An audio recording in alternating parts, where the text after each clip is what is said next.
মায়াবী চাউনি, মুখে রাজ্যের একরাশ হাসি লেগেই থাকে। বলছিলাম অভিনেতা সাদিয়া আইমানের কথা। সাদিয়া আইমান হলেন একজন বাংলাদেশি মডেল এবং অভিনেত্রী। অল্প বয়সে চলচ্চিত্র জগতে একটি জনপ্রিয় নাম হয়ে উঠেছেন এই সাদিয়া আইমান। সাদিয়া বাংলাদেশের অনেক নাটক এবং সিরিয়ালে অভিনয় করতে দেখা যায়। কি তার আসল পরিচয়, তার পরিবারে কে কে আছেন, তিনি অভিনয় জগতে আসলেন কি করে, তিনি কত টাকা ইনকাম করেন, আরও অনেক তথ্য। আর আমাদের পরিবারে নতুন সদস্য হয়ে থাকলে সাবস্ক্রাইব করে রাখুন এরকম ভিডিওর জন্য। আসল নাম সাদিয়া আইমান, ডাক নাম সাদিয়া। জন্ম তারিখ 17 মার্চ 1998, জন্মস্থান বরিশাল। জাতীয়তা বাংলাদেশি, ধর্ম ইসলাম। পেশা মডেল এবং অভিনেত্রী, উচ্চতা 5 ফুট 3 ইঞ্চি। সাদিয়া আইমানের পড়াশোনা, শিক্ষাগত যোগ্যতা আইন বিভাগে স্নাতক পড়াশোনা করছেন। কলেজ বরিশাল সরকারি মহিলা কলেজ। বিশ্ববিদ্যালয় ইস্ট ওয়েস্ট ইউনিভার্সিটি। কার্যকাল 2019 থেকে বর্তমান।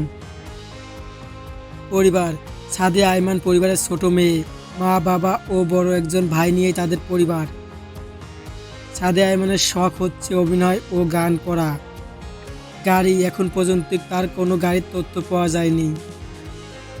ইনকাম, তিনি প্রতিটি নাটকের জন্য আনুমানিক 20,000 থেকে 60,000 টাকা পারিশ্রমিক নেন।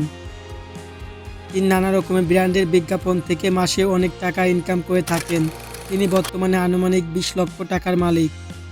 ব্যক্তিগত জীবন, তার বৈবাহিক অবস্থা অবিবাহিত, তিনি এখনও সিঙ্গেল। অভিনয় জগৎ, সাদিয়া আইমান বলেন, অভিনয়ের কথা কখনো ভাবিনি। 2019 সালে পড়াশোনা করতে বরিশাল থেকে ঢাকায় আসা। বিশ্ববিদ্যালয়ের প্রথম সেমিস্টারের শেষে এক অবসরে ফেসবুকে ট্যুর মারছিলাম। হঠাৎ চোখে আটকে যায় এক পোস্টে, এক পরিচালক নতুন মুখ খুঁজছেন। এভাবেই ওই পরিচালকের সঙ্গে যোগাযোগ। সাদিয়া আইমানের শুরুর গল্পটা এখানেই, কারণ মূল ঝামেলার সূত্রপাত এর পরেই। মেয়ে অভিনয় করবেন, মা বাবা মেনে নিতে পারছিলেন না, কথা বলা বন্ধ করে দেন। তবু দমে যাননি সাদিয়া, মা বাবাকে ভরসা দিয়েছিলেন একদিন মেয়ের জন্যই তারা গর্ব করবেন। বিশ্বাস ছিল ভালো কিছু করে চমকে দিতে পারবেন মা বাবাকে। সেই দিনটির জন্য বেশি দিন অপেক্ষা করতে হয়নি সাদিয়া আইমানকে। কেরিয়ার বেশি দিনের না হলেও অল্প সময়ের মধ্যে নিজেকে প্রমাণ করেছেন সাদিয়া। এই সময়ে ছোট পর্দার ব্যস্ততম অভিনেত্রীদের মধ্যে একজন তিনি। রোমান্টিক, শান্ত, ভদ্র, নরম চরিত্রে অভিনয়ের জন্য বেশি ডাক পড়ে। তবে যে রোমান্টিক চরিত্রে তার চাহিদা সবচেয়ে বেশি, সেই ধরনের চরিত্রে অভিনয়ের সবচেয়ে কঠিন বলেই মনে করেন এই অভিনেত্রী। শুরুর দিকে এই ধরনের চরিত্রের সঙ্গে মানিয়ে নিতে অনেক সংগ্রাম করতে হয়েছে সাদিয়াকে। রোমান্টিক ভঙ্গিতে কথা বলতে তার কষ্ট হতো, লজ্জাও লাগতো। এক পর্যায়ে ভাবতে শুরু করেন তাকে দিয়ে রোমান্স হবে না। তবে সেই সাদিয়াই এখন রোমান্টিক নাটকের নিয়মিত মুখ। একই ধাঁচের গল্পে অভিনয় করলেও নিজেকে আলাদা করে উপস্থাপনা করার জন্য চেষ্টা করে গেছেন তিনি। তবে পরিচালকরা এখনও ভিন্নধর্মী চরিত্রেও তাকে ভাবছেন। সাদিয়া নিজের পছন্দ নারী প্রধান চরিত্রের কাজ। আইনি বিভাগের শিক্ষার্থী সাদিয়ার প্রথমে ইচ্ছা ছিল আইনজীবী হবেন, কিন্তু হুট করেই অভিনয়ে চলে আসা। ওয়েব ফিল্ম মায়া শালিক প্রচারের পর রাতারাতি পরিচিত পান। ছোট পর্দার নির্মাতারা তাকে নিয়ে কাজ করতে আগ্রহী হয়ে ওঠেন।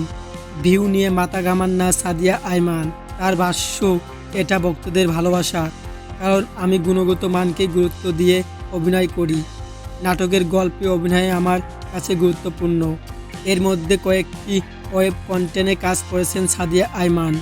তবে সবচেয়ে বড় চমক, ঈদে মুক্তি পায় তার অভিনীত প্রথম সিনেমা গিয়াসউদ্দিন সেলিমের কাজল রেখা। দেখা যাবে সাদিয়া আইমানকে। সবশেষে বন্ধুরা, ভিডিওটি ভালো লাগলে লাইক দিন। পরবর্তী ভিডিও আপনার কোন অভিনেতা বা অভিনেত্রী নিয়ে বানাবো তা কমেন্টে বলে যাবেন। এত সময় আমাদের সাথে থাকার জন্য অসংখ্য ধন্যবাদ।